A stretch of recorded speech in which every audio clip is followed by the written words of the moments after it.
Salut la team, j'espère que vous allez bien. Aujourd'hui on se retrouve pour mes premières impressions sur le MetaQuest 3. Je l'ai reçu aujourd'hui à cause des gros problèmes de commande, donc je ne vais pas citer parce que ça m'a saoulé avec la Fnac. Mais passons, je vais vous dire mon ressenti après avoir essayé le Quest 3 pendant quelques temps. Bien évidemment, cette vidéo n'est pas un test, c'est pas mon avis définitif, c'est l'avis que j'ai après avoir essayé le MetaQuest 3, on va dire de manière très brève pendant quelques temps, et je sortirai un gros test du MetaQuest 3, à la fois dans les jeux natifs, à la fois pour les personnes qui aiment bien utiliser la VR pour regarder des films, et à la fois pour les jeux en PC VR. Mais là, c'est juste une petite vidéo pour vous dire mes impressions. Alors n'hésitez pas à vous abonner à la chaîne, à mettre un gros pouce bleu et activer la cloche de notification, parce que ce sont des moyens gratuits qui permettent de soutenir la chaîne. Déjà, je vais être totalement cash avec vous, je vais être sans filtre. Déjà, on va commencer par parler de la réalité mixte. Là, j'ai été déçu.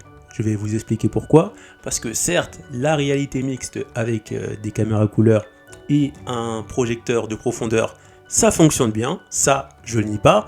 Néanmoins, après ça, c'est pas vraiment un défaut parce que je pense que Meta va le corriger avec une mise à jour.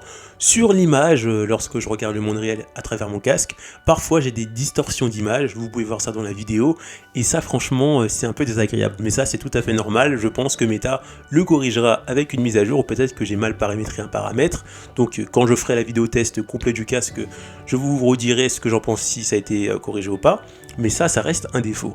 La chose qui est intéressante, c'est que la réalité mixte sur MetaQuest 3, ça fonctionne plutôt bien. J'ai fait l'expérience de base qu'on nous propose pour voir un peu les potentiels que propose la réalité mixte, et c'est plutôt pas mal. Ça, je vais pas le nier, ça fonctionne bien, ça permet de découvrir un peu la réalité mixte et tout, voir que notre monde se mélange un peu avec la réalité mixte, ça c'est vraiment très stylé, et ça montre le potentiel, on va dire, infini du Quest 3 sur ce terrain-là de la réalité mixte. Néanmoins, les caméras qui nous sont proposées avec le MetaQuest 3, les caméras en couleur, ça change du MetaQuest 2. Au tout début, ça vous fait un petit wow, mais après, vous vous rendez compte que les caméras, elles sont vraiment faibles en termes de pixels. C'est tout à fait normal, parce que ça reste des caméras soit 4 ou 5 mégapixels. Je crois que les caméras du Pico 4, même si je ne l'ai jamais essayé, sont supérieures. Néanmoins, on peut quand même voir des détails, même si on ne peut pas voir des tout petits détails. C'est vrai qu'on peut lire les messages avec son téléphone, j'ai essayé, ça marche. Par contre, si vous voulez lire par exemple des petits paragraphes sur le téléphone, ça c'est mort. Néanmoins, on peut quand même lire des messages sur le téléphone, ça fonctionne. En fait, la chose qui m'a déçu sur la réalité mixte, c'est vraiment les problèmes de distorsion d'image, et également le fait que les caméras ne permettent pas de voir plus de détails. Sinon, la réalité mixte fonctionne plutôt bien avec ces deux défauts, dont un qui sera sûrement corrigé avec les mises à jour. Ensuite, au niveau du casque, je l'ai un peu essayé, j'ai l'impression d'avoir le même poids à peu près que le MetaQuest 2. L'avantage, c'est que les lentilles Pancake permettent d'avoir une meilleure qualité d'image, et surtout ça permet d'avoir un plus grand champ de vision, mais j'en parlerai après dans la vidéo. Et l'avantage principal des lentilles Pancake, c'est que ça permet d'avoir une meilleure image que des lentilles Frenzel qu'on avait sur le MetaQuest 2 et 1. Et ça, c'est plutôt très intéressant parce que même qu'on regarde sur les côtés de la lentille, ça reste à peu près net alors qu'on n'avait pas ça avec des Frenzel.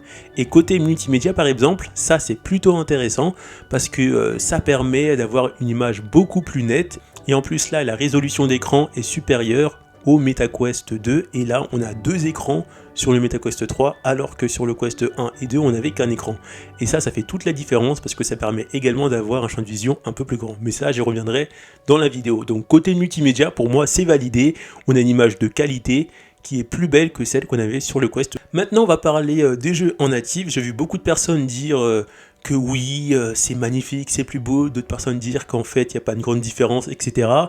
J'ai écouté un peu les deux parce que mon Quest 3, j'ai eu un peu en retard, et quand je l'ai testé, ça c'est mon avis personnel, au tout début j'ai vu que c'était un peu plus net, après j'ai essayé quelques jeux, j'ai pas vu une bonne différence, et ensuite j'ai lancé Population One parce qu'en fait je voulais vraiment un jeu où je pouvais voir... parce que je voulais vraiment tester sur un jeu qui n'est pas forcément optimisé pour le MetaQuest 3, mais vraiment un jeu qui permet de voir loin devant moi et voir également près de moi. Et là, ça a été une claque parce que quand vous regardez près de vous, vous voyez que vos mains sont beaucoup plus nettes que sur MetaQuest 2. Et quand vous regardez vraiment loin, vous allez voir que c'est hyper net comparé à un MetaQuest 2.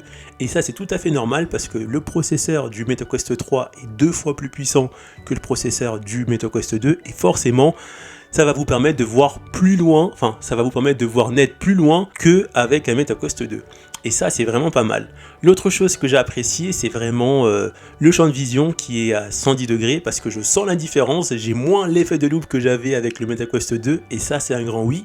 Et il faut dire la vérité, ça va vraiment avantager les possesseurs de MetaQuest 3 dans les jeux d'FPS parce que le processeur est 2 fois plus puissant, donc on va voir net plus loin que les possesseurs de MetaQuest 2 et on a un champ de vision plus grand que les possesseurs de MetaQuest 2. Donc sur les jeux de FPS, ça va être un gros avantage pour nous. Et pour les jeux, parce que la majorité des jeux n'ont pas été optimisés pour l'instant avec le MetaQuest 3, on va pas forcément voir une grosse différence, à part si on regarde de près ou de très loin, parce qu'en fait c'est vraiment aux développeurs d'adapter le jeu au Quest 3 en rajoutant plus de détails, mais si les développeurs ne font pas ça, on va avoir l'impression qu'on n'a pas une grosse différence avec le MetaQuest 2, mais ça c'est tout à fait normal. Il faut tout simplement que les développeurs fassent leur travail, parce que le seul moyen que moi j'ai vu pour vraiment voir la différence, c'est regarder vraiment de près pour voir si je voyais mieux les détails, ou voir de loin pour voir si vraiment je voyais plus net de loin qu'avec un Quest 2. Donc moi pour l'instant je peux que faire ça, il faut vraiment attendre que les développeurs fassent leur travail pour juger si le Quest 3 offre vraiment une meilleure qualité d'image, parce que pour l'instant il n'y a que cette manière-là que j'ai trouvé pour voir ça moi. Ensuite on va parler des jeux en PC VR, donc là c'est pareil, je me suis fait un peu Virtual Desktop, et j'ai fait également Oculus Link avec un câble.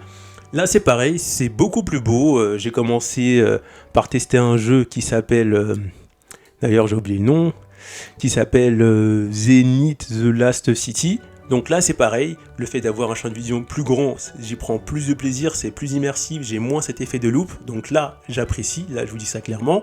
Et j'ai essayé un truc, je voulais voir si les modes de Lucky Rice, Mood ou mode, bref, si les modes fonctionnaient.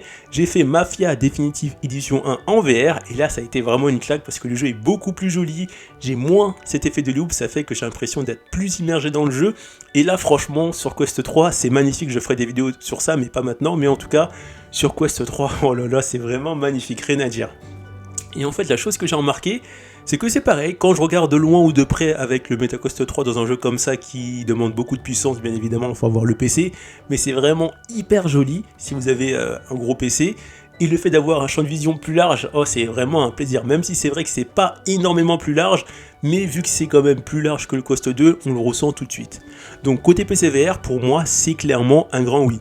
Et avec l'application de Samuel qui permet d'améliorer les jeux natifs, je ne l'ai pas encore testé, ça va être super, mais ça je ferai ça demain parce que j'ai pas eu le temps de trop le tester. Et pour finir, en ce qui concerne les contrôleurs, je trouve que les contrôleurs du MetaQuest 3 fonctionnent mieux que les contrôleurs du MetaQuest 2. Donc pour résumer, après ça reste mon avis, le Quest 3 en termes de réalité mixte c'est moyen, ça fonctionne bien, c'est assez stylé, mais vu qu'on a ces problèmes de distorsion d'image, c'est pas fou, ça va être amélioré, et je suis quand même déçu d'avoir des caméras à 5 mégapixels, 4 mégapixels, parce que on a des petits grésillements. L'image elle est bien, mais j'espérais avoir mieux pour le prix du casque.